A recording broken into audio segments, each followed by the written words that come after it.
छत्रपती शिवाजी महाराज आणि महाराणी ताराराणी यांचा शाही रथोत्सव सोहळा उत्साहात जगभरात. साजरे होणारे रथोत्सव सोहळे प्रामुख्याने धार्मिक उत्सवांपुरते मर्यादित असतात.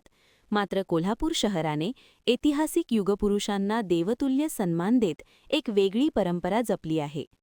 छत्रपती शिवाजी महाराज आणि महाराणी ताराराणी यांचा एकत्रित रथोत्सव ही शतकोत्तर परंपरा कोल्हापुरात आजही मोठ्या थाटामाटात साजरी केली जाते. ज्योतिबाच्या चैत्र यात्रेनंतर होणाऱ्या श्री अंबाबाई देवीच्या रथोत्सवाच्या दुसऱ्या दिवशी हा भव्य सोहळा दरवर्षी आयोजित केला जातो. यंदाही बेंजो पथक, धनगरी ढोल, मर्दानी खेळांची प्रात्यक्षिके, घोड्यावर स्वार शिवकालीन वेशभूषेतील चिमुकले आणि हजारो शिवभक्तांच्या उपस्थितीत संपूर्ण शहर उत्साहाने न्हाऊन निघाले.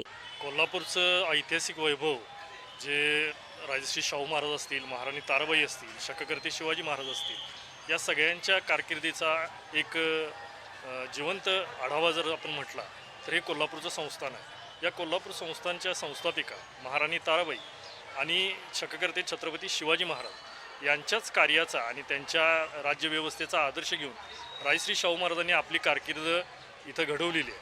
राजश्री शाहू महाराजांनी 19 जानेवारी 1914चा जो आदेश पारित केला होता या संदर्भातला, त्यामध्ये त्यांनी म्हटलेलं आहे की शककर्ते शिवाजी महाराज आणि महाराणी ताराबाई यांच्या रथोत्सवाची परंपरा ही कोल्हापूरमध्ये आपण सुरू करतो. आणि सगळ्यात महत्त्वाचं जर आपण बघायला गेलो तर शिवाजी महाराजांचा इतिहास हा राजश्री शाहू महाराजांनी अभ्यासलेला होता.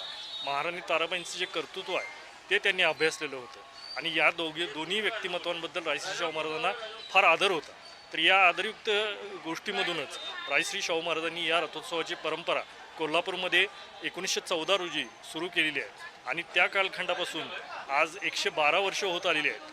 हा 112 वर्षाच्या कालखंडामध्ये हा रथोत्सवाची जी परंपरा आहे ही कोल्हापूरमध्ये अखंडपणे सुरू आहे. या रथोत्सवामध्ये आपण बघितलं तर राजश्री शाहू महाराजांच्या काळात स्वतः राजश्री शाहू छत्रपती महाराज, त्यांचे सर्व संस्थानिक जहागीरदार, मानकरी, त्यांचा खाजगी लवाजमा आणि त्याचबरोबर संस्थानातले सर्व रयत ही यामध्ये सहभागी व्हायची. आणि हा रथ जुन्या राजवाड्याचं जे अंबाबाईचं मंदिर आहे तिथून बाहेर पडायचा. तिथून मिरजकर तिकटी, तिथून बिनखांबी गणेश मंदिर, महाद्वार रोड, पापाची तिकटी, शिवाजी महाराजांचा जो आपला शिवाजी रोड आहे तिथून परत जुन्या राजवाड्यामध्ये असा याचा मार्गक्रमण असायचा. त्याच पद्धतीनं आजही ही परंपरा कोल्हापूरमध्ये अखंडपणे सुरू आहे.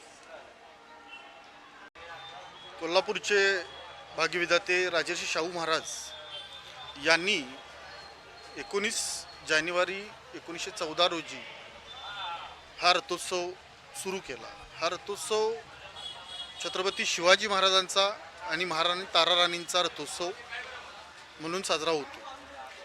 अंबाबाईचा रथोत्सव जो होतो त्याच्या दुसऱ्या दिवशी महाराणी ताराबाईंचा आणि तिसऱ्या दिवशी छत्रपती शिवाजी महाराजांचा रथोत्सव पूर्वी निघायचा. पण ती प्रथा कधी कोणत्या काळात बंद झाली माहीत नाही, पण त्यानंतर काही वर्षापूर्वीपासून ही प्रथा एकच दिवस चालते. हा रथोत्सव दोन्हीचा मिळून एकच रथोत्सव सुरू होतो. हा रथोत्सव सुरू करण्यामागचा मुख्य उद्देश काय होता की चैत्रात येणारी लोकं, ज्योतिबा यात्रेला जी लोकं यायची त्यांचा मुक्काम कोल्हापूरमध्ये असायचा आणि या कोल्हापूरच्या मुक्कामात असणारी शेकडो महाराष्ट्रातील बाहेरील लोकं हा शिवाजी महाराजांच्या विषयी, महाराज ताराबाईंच्या विषयी त्यांना माहिती व्हावी, त्यांचा इतिहास ते जाणून घ्यावेत म्हणून राजर्षी शाहू महाराजांनी हा रथोत्सव सुरू केला. आणि दुसरा एक शाहू महाराजांचा उद्देश होता तो म्हणजे शाहू महाराजांचे पुत्र जे होते राजाराम महाराज आणि प्रिन्स शिवाजी हे विलायतेला शिक्षणासाठी गेले होते, ते सुखरूप परत यावे या उद्देशानेही हा रथोत्सव राजर्षी शाहू महाराजांनी सुरू केला. आताची परिस्थिती बघितली तर म्हणजे जवळजवळ 112 वर्ष झाली ही प्रथा अखंडित सुरू आहे आणि अशा पद्धतीचं महामानवाची म्हणजे शिवाजी महाराजांचा आणि महाराणी ताराबाईंचा रथोत्सव हा एकमेव कोल्हापूरमध्ये होतो.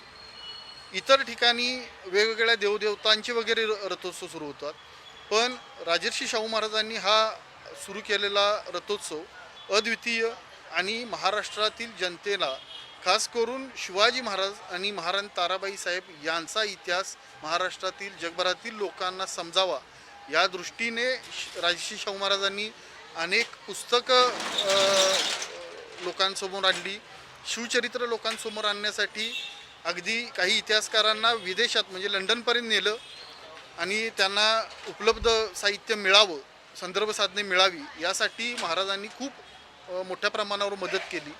आणि अशाच पद्धतीच्या याच्यातून केळुस्कर गुरुजींच्या सारख्या इतिहासतज्ञाकडून राजर्षी शाहू महाराजांनी शिवचरित्र लिहून घेतलं.